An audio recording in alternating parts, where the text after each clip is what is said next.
Question में हम लोग को एक फंक्शन दिया हुआ है, उसका डोमेन, उसका कोडोमेन दिया हुआ है और हम लोग को प्रूव करना है कि इस फंक्शन का पॉइंट ऑफ डिसकंटिन्यूटी सिर्फ एक होगा और उस पॉइंट ऑफ डिसकंटिन्यूटी पे हम लोग को इस फंक्शन का वैल्यू भी निकालना है। इस क्वेश्चन को करना बहुत आसान है अगर हम लोग पहले से दो बेसिक चीज के बारे में क्लियर रहते हैं। तो पहला है limit x tends to 0 sin of x equals x, ये बहुत आसान है। दूसरा है limit x tends to infinity 1 minus 1 by x the whole raise to the power x equals 1 by e. दूसरा वाला थोड़ा सा किसी किसी को लगेगा अनजाना जैसा, लेकिन इसको बहुत आराम से डिराइव किया जा सकता है। अगर 1 minus 1 by x the whole raise to the power x को अगर हम लोग बाइनोमियली एक्सपैंड करें और फिर हम लोग x का वैल्यू कर दें लिमिट इन्फिनिटी, x का वैल्यू इन्फिनिटी रख दें, तो हम लोग देखेंगे कि हम लोग को ये एक्सप्रेशन 1 बाई ई मिल जाएगा। किस फॉर्मेट में मिलेगा? तो वो है टेलर्स मैक्लॉरिन सीरीज, अगर पढ़े होगे तो, मतलब जो दिया रहता है बुक में कॉमनली, तो हम लोग को ये एक्सप्रेशन मिल जाएगा। हम लोग बस अब इन दो आइडेंटिटी को यूज़ करके अपने क्वेश्चन को सॉल्व करने की कोशिश करते हैं। हम लोग क्वेश्चन में ज़्यादा कुछ करना नहीं है, बस सिंप्लीफाई करना है। अच्छा, हम लोग फंक्शन f को इस तरीके से लिख सकते हैं और ऐसे लिखने के बाद हम लोग ये भी कर सकते हैं कि यहाँ पे cos को स्क्वायर कर देते हैं और n/2 कर देते हैं।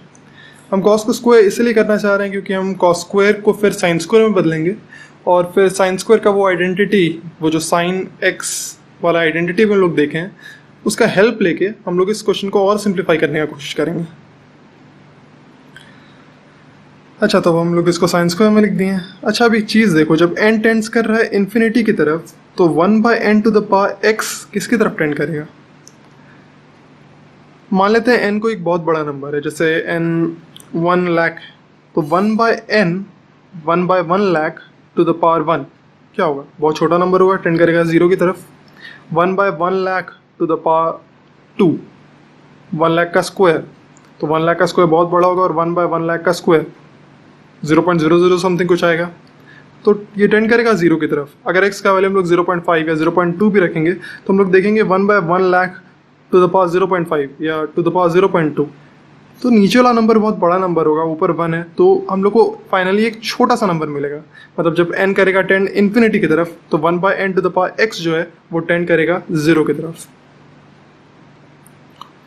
और क्योंकि हम लोग जानते हैं कि limit x tends to 0 sine of x equals x, इसलिए हम लोग इस एक्सप्रेशन को इस तरीके से लिख सकते हैं, क्योंकि 1 by n to the power x ही वैल्यू लिख सकते हैं sine to the power sine 1 by n to the power x का।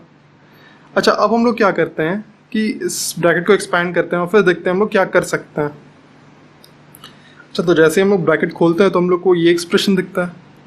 अच्छा, अब इस एक्सप्रेशन को अगर हम लोग देखें तो ये क्या है? 1 minus 1 by n to the power 2x। N to the power 2x जब एन टेंड कर रहा है इन्फिनिटी की तरफ तो N to the power 2x पक्का इन्फिनिटी की तरफ ही टेंड करेगा, और ये टेंड कर रहा है इन्फिनिटी की तरफ और पावर भी लगा हुआ है इन्फिनिटी का, कहीं ना कहीं इन्फिनिटी बाई 2 इन्फिनिटी ही होता है।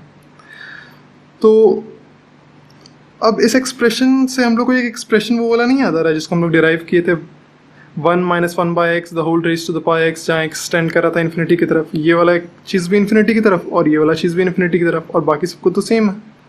तो चलो हम लोग करते क्या है कि इस एक्सप्रेशन को बिल्कुल बदल देते हैं उस एक्सप्रेशन में, ताकि हम लोग फिर उसका जो लिमिट है उसका यूज़ कर सकें।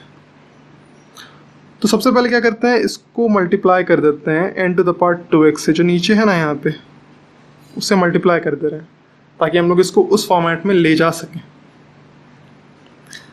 अच्छा, तो अब इस एक्सप्रेशन को हम लोग इस तरीके से लिख दिए हैं, 1 minus 1 by n to the power 2x the whole raise to the power n to the power 2x, और फिर बाकी जो पावर्स बचा उसको इधर रख दिए। एक्चुअली हम लोग N to the power 2x ये वाला जो पावर है इसको अंदर ले आए हैं और जो बाकी पावर्स बचा वो बाहर का बाहर है।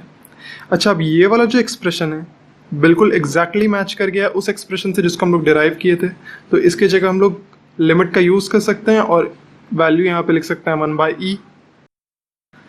तो हम लोग एक्सप्रेशन आ जाता है ऐसा। और अब अगर हम लोग इस एक्सप्रेशन को थोड़ा सिंप्लीफाई करें, 1 बाई रूट अंडर ई हो जाएगा, √1 बाई रूट अंडर ई हो जाएगा अगर हाफ जो पावर है उसको अंदर ले आए तो, और ऊपर में पावर क्या बचेगा, n का पावर यहाँ 1 है और n का पावर यहाँ 2x है, तो यहाँ लिख सकते हैं n टू द पावर 1 माइनस 2x। तो हम लोग का एक्सप्रेशन सिंप्लीफाई हो गया इस पॉइंट पे, ठीक है। अगर इस एक्सप्रेशन को हम लोग एनालाइज करें थोड़ा, तो हम लोग को पता चलेगा कि ये फंक्शन जो है, ये जो इक्वेशन है वो डिसकंटिन्यूस होगा x is equal to half पे, क्योंकि x is equal to half पे ये जो पावर है वो ज़ीरो हो जाएगा और n टू द पावर 0 1 हो जाएगा और जो वैल्यू आ जाएगा वो हो जाएगा 1/√e। अगर x का वैल्यू हाफ से कम होगा तो इस एक्सप्रेशन का जो वैल्यू है वो ज़ीरो के करीब आएगा, और अगर x का वैल्यू हाफ से ज़्यादा होगा तो इस एक्सप्रेशन का वैल्यू 1 के करीब आएगा। ये कैसे होगा ये हम लोग थोड़ा ग्राफिकली देखते हैं ना। ऐसे हम लोग रैंडमली वैल्यूज पुट करके भी इसको थोड़ा देख सकते हैं, लेकिन ग्राफिकली अगर देखें n का वैल्यू हम लोग कुछ ज़्यादा रख देते हैं और फिर देखते हैं इस एक्सप्रेशन का वैल्यू क्या होगा। जैसे n का वैल्यू रख देते हैं 7000 और फिर इस एक्सप्रेशन का हम लोग वैल्यू देखते हैं, ठीक है, इस एक्सप्रेशन का।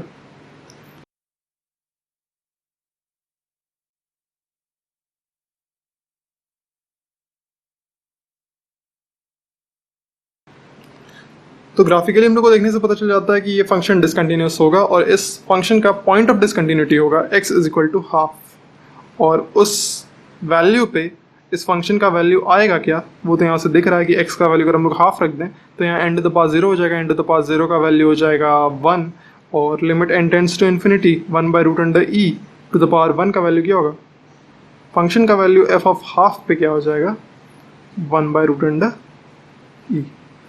तो क्वेश्चन बहुत ही ईजी था और हम लोग इसको कर लिए।